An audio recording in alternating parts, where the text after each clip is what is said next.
Hello, good afternoon. Thank you so much for coming to our chat and chill this afternoon on why gender equality is so important during full-scale war, specifically Russia's war of aggression against Ukraine.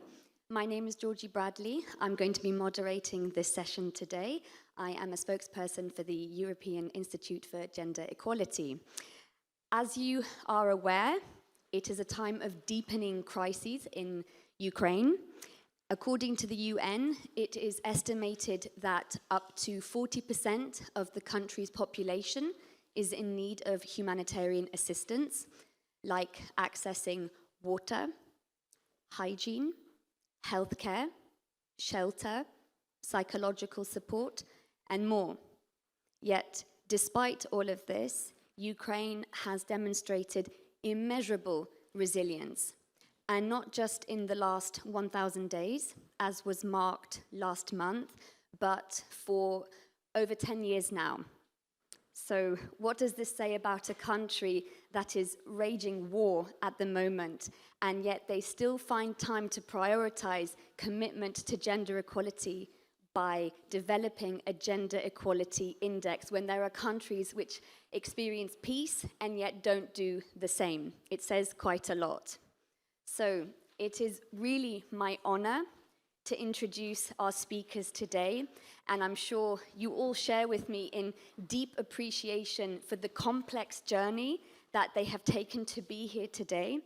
I'm really proud to introduce two speakers from Ukraine who have been behind the development of the index. Please give a warm welcome to Milena Koczewska.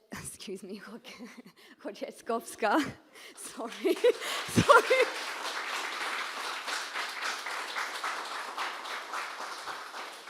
I practice so much anyway. Projects coordinator at the Ukrainian Women's Fund, and Emilia Nitsevich, chief specialist apparatus of the Government Commissioner for Gender Equality Policy, Secretariat of the Cabinet of Ministers of Ukraine.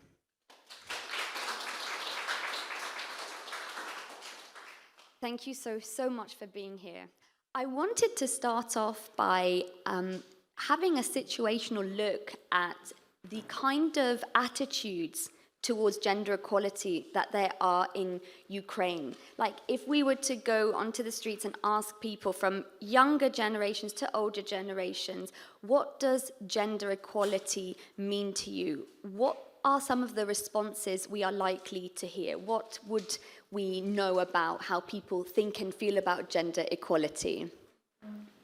Thank you.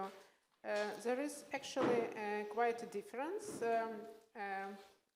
from the public perception of what is public perception and the actual attitude. And there is a myth, widespread myth, that Ukrainians are a kind of traditional society. They do not understand what is gender equality and they do not support it. And pro-Russian propaganda uses this myth in Europe, and we know it. But the reality is quite different. And we partnered with a sociological research service, which made a study, and I want to share these results with you because they're really stunning. 91% of Ukrainians believe that equal opportunities for women and men are an integral part of the EU human rights standards. So. And this is a representative study regarding the age, gender, and geography of Ukraine. So sociologists, they know how to do it. And even for us, it was stunning. And I believe this results. And the next slides shows that Ukrainian women and men believe that European integration will expand opportunities for women in different spheres of life, from political life to social life to economy and so on and so forth. So they associate European integration of Ukraine with more chances for gender equality for women. And it's not something that we got from like civil society. It's like ordinary Ukrainians, women and men. And what's interesting is that there is almost no difference in answers between men and women. So the difference is so slight, it just falls between the statistical margins. And for me, it shows that Ukraine is, European integration is really something that is not, and gender equality, human rights standards, something that's not imposed on us, it's something that we really own. And we have this QR code here, so if you lift your phones up, you can see more about this study from the Ukrainian Women's Fund. So you clearly have the public support on your side, which provides the right grounds for deepening and strengthening commitment to gender equality. But you also are in the context of Russia's war of aggression against Ukraine. So why develop the Gender Equality Index using IGA's methodology now? Okay, thank you for this question. Good afternoon, everyone. Thank you very much for your inviting to participate in this session. As a civil servant, this is a very important event for me.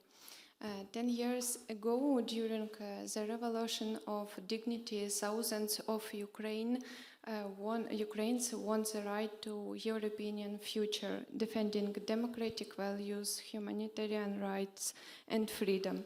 Today, this choice is enshrined in the Constitution of Ukraine, and it's accompanied by a persistent European integration process aimed at implementing reforms and adapting to the standards of the European Union, even in the difficult condition of Ukraine's war against Russia. I would like to emphasize that ensuring equal rights and opportunities for women and men is one of the absolute priorities of the government of Ukraine and remains so in times of war. Focusing on gender equality in times of war is critical, as Russia's military aggression against Ukraine worsens exciting problems and creates different challenges for various different groups for women and men, such as displacement, loss of income, risk of poverty, violence, including conflict-related sexual violence, in the temporarily occupied territories, and risks of human trafficking. The development of Gender Equality Index in wartime is a practical mechanism to identify both weaknesses and strengths of management decisions in the economical, social, educational, financial, and political spheres. Ukraine has been at war for 10 years. Taking into account all available resources in such conditions is the key to our victory. Thank you. So, staying on that point of victory, how can a gender equality index serve as a tool for resilience and rebuilding? Do you see the index as a way to address immediate needs or to shape longer-term strategies for a more equal and inclusive recovery? Okay, gender equality and inclusion is defined one of the guiding principles of Ukraine's recovery, enshrined in the Lugano Declaration, adopted at the International Conference on Ukraine's Recovery in Lugano, Switzerland 2022, and also International Ukraine Recovery Conference in London 2023 and Berlin 2024, continued a series of annual high-level events aimed at the repeat recovery and long-term reconstruction of Ukraine. The Gender Equality Index is an effective tool for Ukraine's resilience and recovery through comprehensive monitoring of gender imbalances in key areas such as employment, educational, health, access to resources, and participation in decision-making. For example, employment. Increasing women's employment is one of the important tasks of the government of Ukraine and employs for inclusive recovery. What factors affected this area? The work domain and its subdomains addresses the issue by examining access to work, working conditions, and levels of remuneration. They also emphasize the shared responsibility in this area, not only of the state, but also of employers, to ensure a balance between family responsibility and work. So you've mentioned a lot of different areas of life which the index measures progress in gender equality. I was wondering if you could now share some preliminary results in terms of where Ukraine stands alongside the EU. A little bit spoiler, because the report will be published in Ukraine in late January.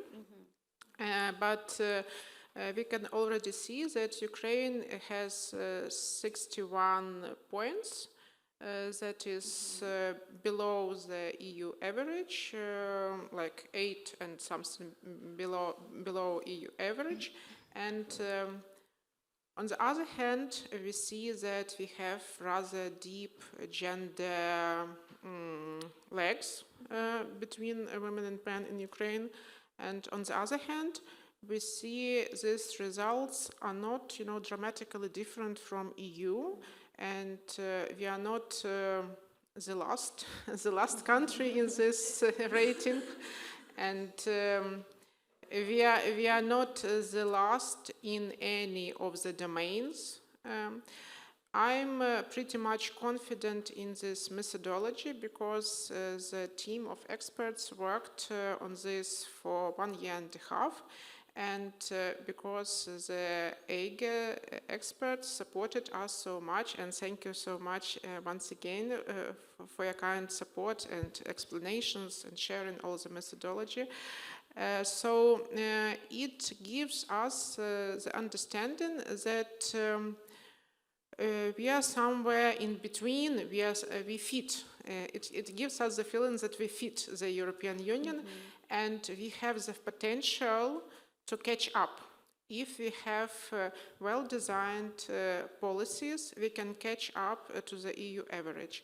And in Ukraine, we have a very, understanding of time. We are always trying to be quicker, because we understand that European Union is moving forward, so we are trying to catch the train that is moving. And so we have to be quicker, we have to be more effective, and I think we have a good potential, after all, to catch up. Yes. I just wanted to point out that after this session, you can pick up a one-page overview of the preliminary results that have been brought over here. And for those who are online, you can go to the Ukrainian Women's Fund and you can find more information there. So I want to round up our discussion today by asking you both, with the development of the Gender Equality Index, what statement is Ukraine making as an EU candidate country by showing such strong ongoing commitment to gender equality? What is the message as well, going further beyond to the international community? What are you saying to the international community? By demonstrating a commitment to the European principles of gender equality through the development of the Gender Equality Index, Ukraine confirms its aspiration to become a full member of the European Union. This tool, based on the methodology of the European Institute for Gender Equality, not only assesses the gender balance in key areas, but also demonstrated significant progress in ensuring equal rights, even in the difficult condition of war. The high results, including the best score among EU countries in the time domain, demonstrate the resilience of Ukraine's society and its compliance with European values. This underscores Ukraine's commitment to sustainable development and long-term integration in the Europe community. And I would add to this governmental message, a message from the civil society that actually this active commitment to gender equality is a joint commitment of the government of Ukraine and of the civil society of Ukraine. And we work very much close together, developing, monitoring and adjusting these policies. And this index, it's a joint effort of Ukrainian Women's Fund, State Statistics Service of Ukraine, with support from the Government Commissioner for Gender Policy of Ukraine, with support from the Office of Vice Prime Minister on European and Euro-Atlantic integration. And it passed a series like validation events with key ministries, with civil society experts, gender think tanks, and it's really a collaborative effort, and I think that it's a good starting point for us to move forward with this index to make it regular in Ukraine. Thank you. And moving forward, I think the key lesson as well is that stop making excuses or trying to justify not committing to gender equality because it's not the right time. There is time. There are the circumstances that you have in that time, and then it's what you do with those circumstances in that time. Gender equality and committing to gender equality is a discipline, one that needs to be kind of ongoing and checked in on, as we know from the other discussions happening in parallel and from the opening sessions. It's hard fought and needs constant maintenance. And if Ukraine can do it while under extremely challenging day-to-day situations, it's a clear message that progress is possible at any time. Thank you to you both for number one, being with us today. I think we're all going to come away with valuable insights, inspiration as well to reflect deeply on, to rethink and test our assumptions on what prioritizing gender equality really means. Just one final thing, if our audience here and online can do one thing to support your work, what can they do? Where can they go? Well, as we as a country, as a nation, are in state of war, for us recovery is the key, and it's not only about like infrastructure, the buildings. First of all, it's about human capital, the people. So the people are our key value, resilience, recovery of people. And I would ask you to join expert discussions on Ukraine recovery and rebuilding with gender approach integrated. Yeah.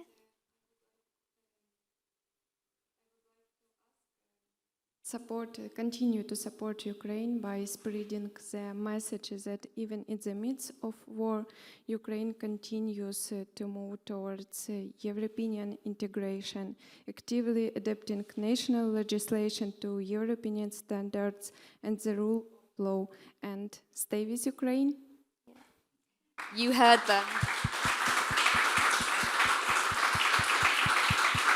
Thank you so much. Thank you.